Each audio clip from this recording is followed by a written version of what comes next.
Assalamualaikum warahmatullahi wabarakatuh.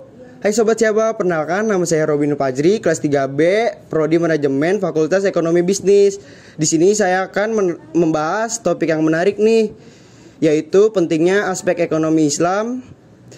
Tapi saya nggak sendiri loh, saya ditemani dengan narasumber saya.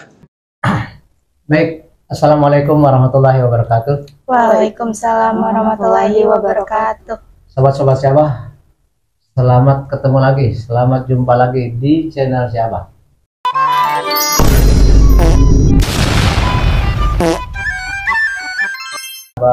Mengundang mahasiswa dari Fakultas Ekonomi dan Bisnis Universitas Islam Syekh Yusuf, Tangerang.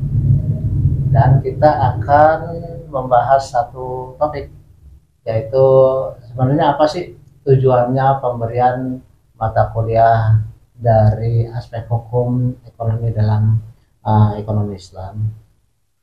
Tentunya yang paling mudah adalah karena kita memang berasal dari Universitas Islam, maka menjadi wajib untuk kita mengetahui tentang ajaran Islam, khususnya yang mengatur tentang masalah ekonomi.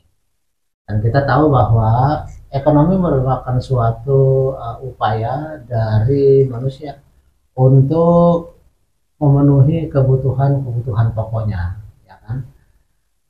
Ada yang menganggap bahwa kebutuhan ekonomi itu adalah bisa dicapai dengan membolehkan semua orang untuk melakukan upaya apapun dalam rangka mencapai kejayaan secara individual dan kemudian nanti tidak perlu memikirkan masyarakat lain. Ajaran ini yang kita kenal adalah kapitalisme, ya kan? Kemudian ada juga ajaran tentang bagaimana supaya kesejahteraan ekonomi itu dicapai adalah dengan jalan memberikan kekuasaan kepada negara secara mutlak untuk mengatur semuanya sehingga individu tidak diperbolehkan memiliki hak milik. Nah, ini dikenal dengan ajaran sosialisme. Sementara yang akan kita bahas adalah bagaimana kalau ajaran itu adalah sesuai dengan apa yang diperintahkan oleh Allah di dalam Al-Quran dan dicontohkan oleh Rasulullah Muhammad SAW melalui hadis-hadis. Nah, jadi kita pengen tahu nih dalam pembicaraan kali ini apa saja yang harus kita pahami tentang aspek hukum ekonomi dalam ekonomi Islam menurut ajaran Islam. Sebelum kita mulai, kita perkenalkan dulu teman-teman kita ini. Silakan. Perkenalkan, nama saya Feby Listio dari kelas 3B. Perkenalkan, nama saya Jahwa Khairaulia dari kelas 3B. Perkenalkan, nama saya Rizky Malika dari kelas 3B. Oke, ini teman-teman kita akan bertindak. Yang pertama adalah sebagai presenter, yang kemudian yang kedua adalah sebagai pembahas. Nanti akan berdiskusi satu sama lain, sedangkan saya adalah moderator saja. Silakan Malika untuk mulai. Oke, baik, sebelum memulai topik pembahasan ini, kita perlu tahu nih, apa nih aspek hukum ekonomi dalam Islam? Aspek hukum ekonomi dalam Islam adalah cabang ilmu yang mempelajari penegakan hukum Islam. Dengan adanya ekonomi, kita bisa mengetahui bagaimana melakukan aktivitas ekonomi menurut ajaran Islam. Jadi intinya dengan kita mempelajari hal ini, jadi kita tahu nih melakukan pengeluaran ekonomi sesuai dengan ajaran-ajaran Islam. Oke, baik. Menurut kalian dengan kita mempelajari aspek hukum ekonomi dalam Islam ini, kenapa sih? Kalau menurut saya, aspek hukum ekonomi dalam Islam itu sangat penting, terutama untuk kita bagi para umat Islam ya. Dikarenakan dalam mata kuliah ini kita membahas aktivitas ekonomi yang dimana di dalam Islam tuh ada yang buruk dan ada baiknya. Yang buruknya itu terutama larangan riba. Kalau menurut saya, aspek hukum dalam ekonomi Islam ini mempelajari tentang kaidah-kaidah aturan yang dalam bisnis atau pekerjaan. Selain itu juga kita membahas tentang perjanjian, perindustrian, perdagangan, dan keuangan.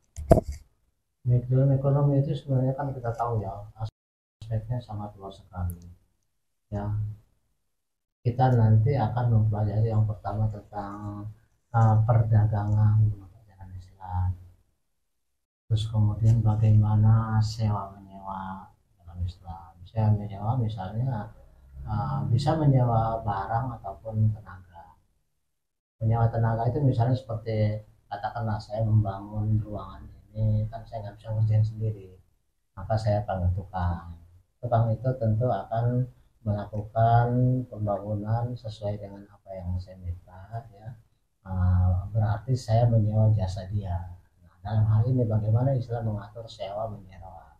Sewa menyewa jasa, tapi bisa juga sewa menyewa barang. Misalnya katakanlah Anda mau pergi lalu kemudian sewa mobil, ya kan. Sewa mobil ini sekarang bisa dengan online, ya, di mana kita tinggal duduk manis, atau bisa juga kan kita nyewa mobilnya kunci kita sama kita mengendalikan sendiri gitu kan, bisa sewa menyewa barang.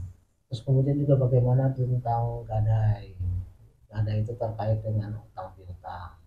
Nah, kita berhutang sama orang, ya saya hutang sama Jawa, lalu kemudian Jawa memberikan, tapi kan harus ada sesuatu yang membuat Jawa itu tenang bahwa nanti duitnya akan saya kembalikan, gitu kan.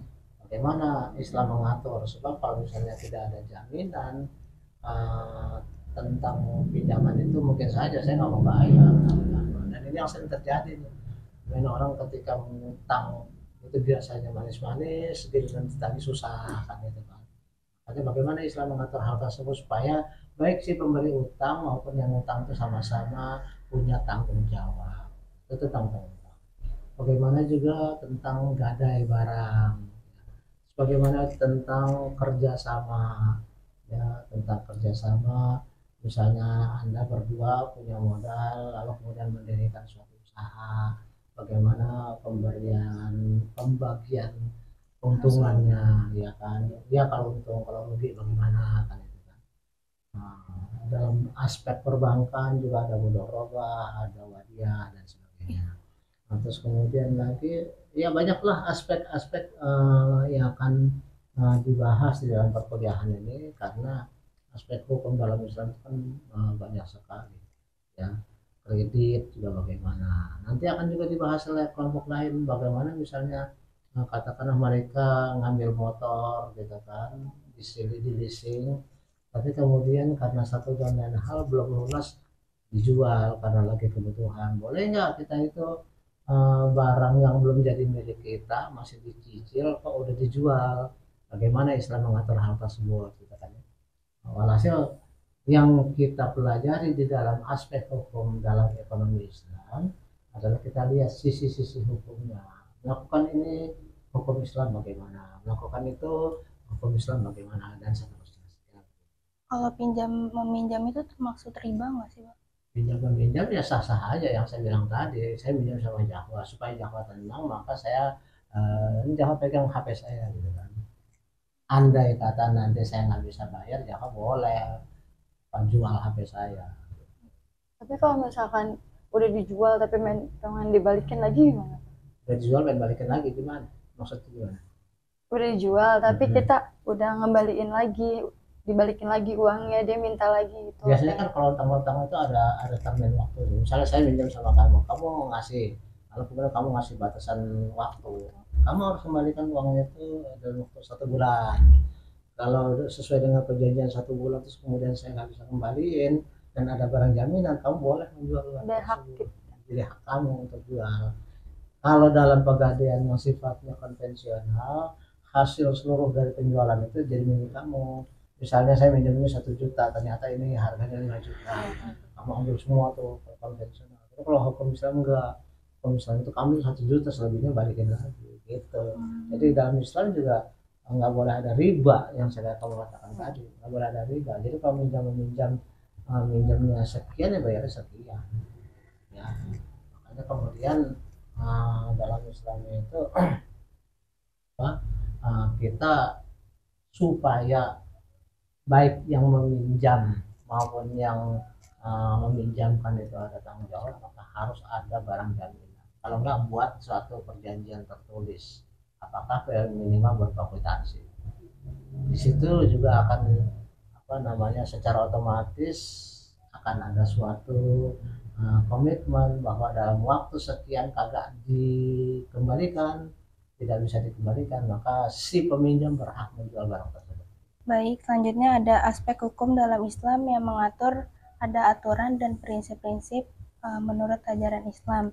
Nah, menurut kalian poin penting dari pengetahuan aspek hukum ekonomi Islam itu apa sih? Dewi, tambahkan gimana?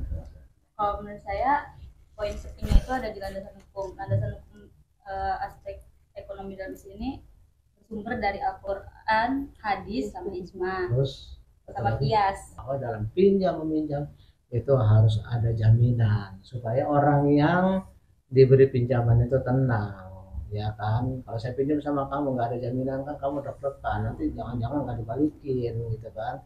Atau nanti giliran saya nagih kamu marah gitu kan. Zaman sekarang banyak ya orang yang jangan-jangan sama nih, kamu kalau utang gimana sama orang? Giliran tagih marah-marah. Enggak, saya alhamdulillah nggak pernah ngutang. Enggak pernah ngutang. Tapi ngutangin? Iya. Ngutangin terus gimana? Ya galak orangnya. Galak ya. Iya. Oh, jangan hakinya ngutang mulu kali enggak? Enggak. Oh. Pernah ngutang kali sama kamu, Bibi? Jangan pernah ngutang enggak? Enggak. Sama Rahmat. Enggak lama ngutang.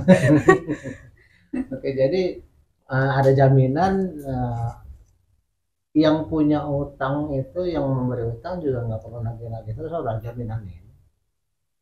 Jangka waktunya nggak bisa bayar tinggal juga kan gitu ya kan. Berarti ekonomi Islam itu sudah dipraktekkan oleh Rasulullah, bahwa Rasulullah itu kalau ngutang aja ngasih jaminan. Kalau misalkan cuma ada kesepakatan doang tapi dia tetap melanggar itu gimana? Kesepakatan berupa perjanjian misalnya, terus kemudian dia nggak membayar juga gitu. Dia cuma dari omongan aja gitu Bang. Kita lihat dulu di dalam Islam itu kan prinsipnya utang mengutang itu adalah untuk saling bantu. Wa ta'awanu 'alal birri wa taqwa wa ta'awanu 'alal ismi wal 'udwan, kan itu kan. Kalau memang yang ngutang itu benar-benar dalam keadaan sulit, ya kan, dalam keadaan sulit dan benar-benar lagi nggak bisa bayar, mungkin yang kita bisa lakukan adalah memberi tempo yang agak longgar gitu, memberi tempo yang agak longgar supaya dia bisa cari kesempatan untuk membayar. Tapi kalau misalnya kondisinya memang dalam keadaan sulit, ya ada jalan lain, yaitu mungkin Anda memberikan kesempatan, oke, ini kerjain ini dulu deh, nanti tinggal kita hitung gitu kan. Jadi kan kita memberikan kesempatan pada dia untuk membayar utang itu dengan jalan mengerjakan sesuatu, ya kan? Atau bisa juga kalau misalnya dia memang sulit, orangnya memang benar-benar miskin, sakit kan, nggak bisa disuruh-suruh. Ya mungkin yang terbaik adalah kamu ikhlaskan, gitu, ikhlaskan. Ya, paham ya?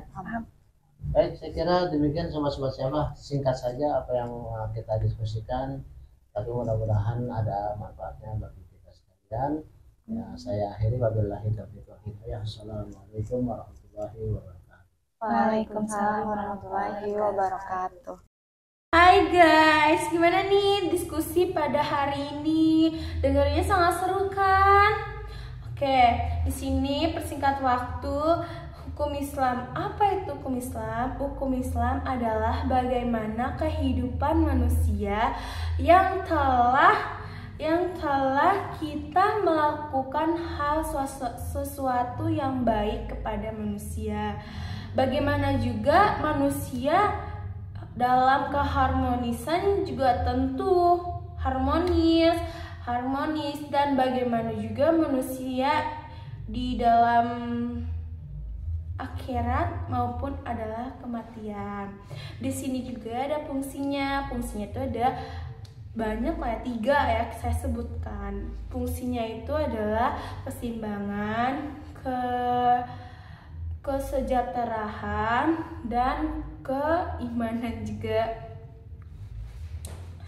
Hukum Islam adalah hukum yang telah melakukan hal yang baik dalam kita di akhirat maupun di dalam nanti.